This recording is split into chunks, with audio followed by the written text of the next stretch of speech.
fragrances in my collection that I am selling and why.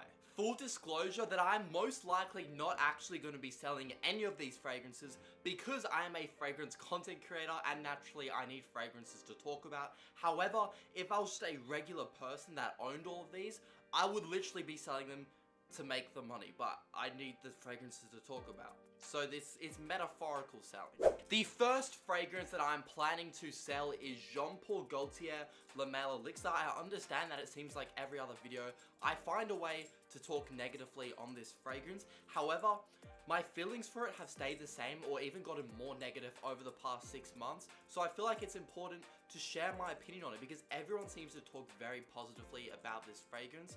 However, negative opinions and regrets are just as important as recommendations and saying how good a fragrance is, because you might feel the same as me and be confused as to why you don't like it, but it seems like everybody else does. Why don't I like it? Why would I sell it?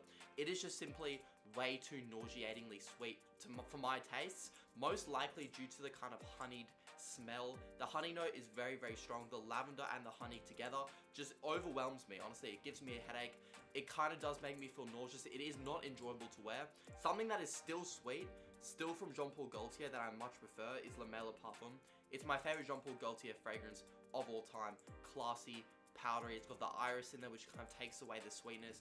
It needs the powderiness. I really enjoy this, but I'm not as much of a fan of Le Male Elixir. I recommend trying both, seeing which one you like. That is just simply my experience. If I was just your regular average Joe that just wanted one Jean Paul Gaultier fragrance, I'm choosing Le Male Parfum any day and I'm selling Le Male Elixir. The second fragrance that I would sell if I was just, trying to own 5 fragrances like a normal person is the original Versace Eros. This one in my hand is the Eau de Parfum. However, I did own the original Eau de Toilette. I find they both smell very similar, so I'm kind of just wrapping them both into the same boat. Eros Parfum, that's a whole different story. I love that fragrance. These two though, I just got bored of them so quickly. It was my signature scent when I was 17 years old for around 6 months, I want to say. However, after that, once I went through the bottle, once I kind of got more mature in terms of the smells that I liked, I didn't touch it again. However, Versace Eros Flame I still absolutely adore. I think that the added orange and spiciness is well needed. It makes it more unique. It doesn't get me as many compliments, I will admit, as the original Eros, but in terms of just personal enjoyment and just feeling more unique wearing it, making it feel like it's your own scent, I think Eros Flame for a lot of people is going to be the better option. I always advocate for trying both, but I'm always going to push and recommend Eros Flame because I just feel like it gets boring way less quickly.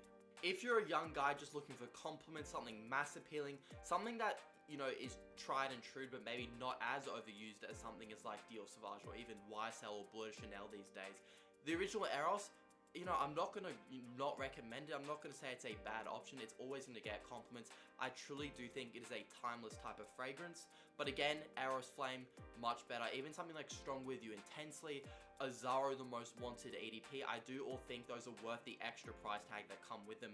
And I do think that they are levels above the original Eros in 2024. Tom Ford Tobacco Vanille. I don't know if this really counts, but I'm selling this because of how much it costs and how much money I would make back, and then I would simply use that money, and because I really like the smell, I would go and just buy one of the $50 clones available of Tom Ford Tobacco Vanille and then bank the rest of the $400 because you can find so many good clones of this available in 2024 that buying this Tom Ford and being scared to spray it because each spray is like $1 gone, I just don't think it's worth it. And honestly, I would have no issue selling it if I wasn't into collecting fragrances. In my opinion, Tom Ford as a brand is more of a status symbol rather than owning something super high quality, especially with their perfumes. They do have some good ones like this one here.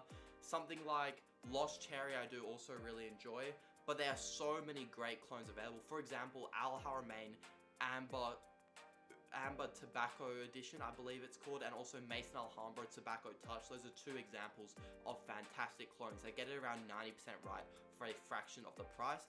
If you want to be smart financially, get one of the clones, but I get it. If you want to own Tom Ford for the status, just to say you have a Tom Ford fragrance, trust me, that's why I have it here.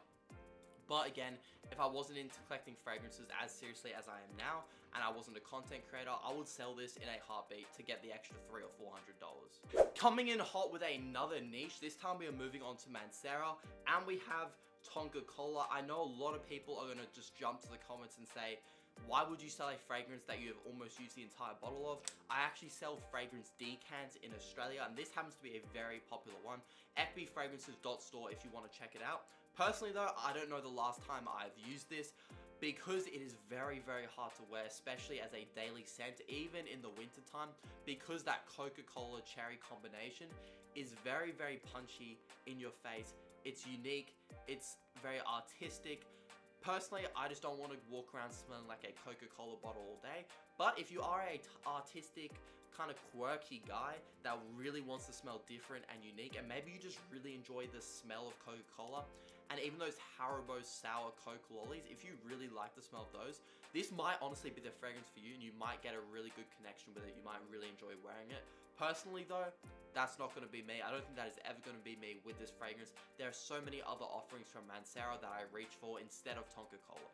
For example, I recently picked up Mancera Amore Cafe, and most of what has gone here is actually from me wearing it and not just the samples. It is very sweet like Tonka Cola, and I also wouldn't say it's extremely mass appealing, but the coffee caramel ice cream vibe just really does it for me. It's so fun to wear. It just rakes in compliments because of how strong the performance is.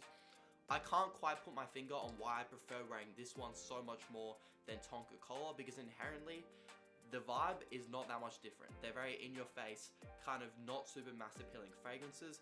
I just prefer Amore Cafe. If you want a gourmand from Mancera, it's worth trying them all. It's worth trying Amore Cafe, Instant Crush, Tonka Cola. This is the one that just resonates the most with me.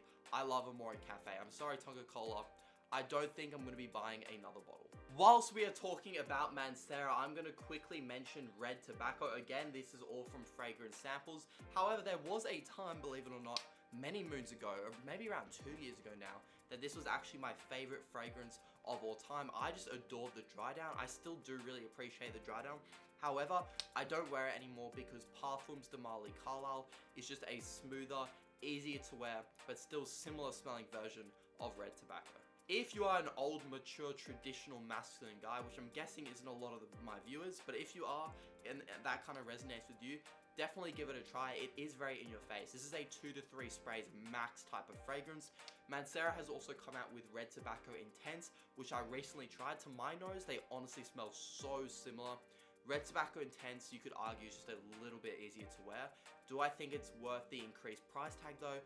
No. If you enjoy the smell of Red Tobacco, you enjoy the smell of Red Tobacco. You don't need to get the intense version. The final fragrance that I would sell, and why, is probably the one that pains me the most to put on this list, because there was a time that this was my favorite fragrance ever for around a month, and I honestly thought I would get a lot more wear out of it. And that is Xerjoff Italica.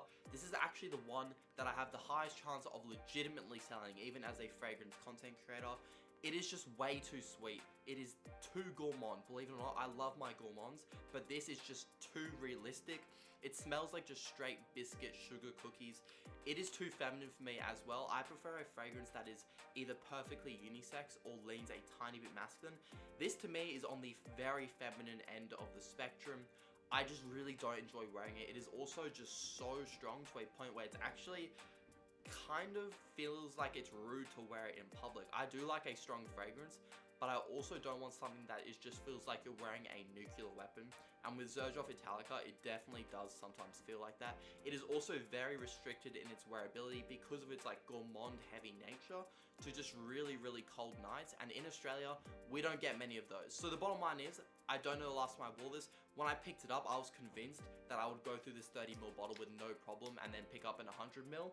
I think I've worn this thing like twice. Yeah, it's just, I might sell this if I can get, you know, $100 for it. I just really am not feeling this fragrance at the moment. That is gonna wrap it up on fragrances that I'm selling and why. I believe that I have enough fragrances that I regret buying that I might sell, that I could make a part 2. So if you guys want a part 2 of this type of video, let me know and I will 100% do it for you. I hope you guys have a great rest of your day. Like, subscribe.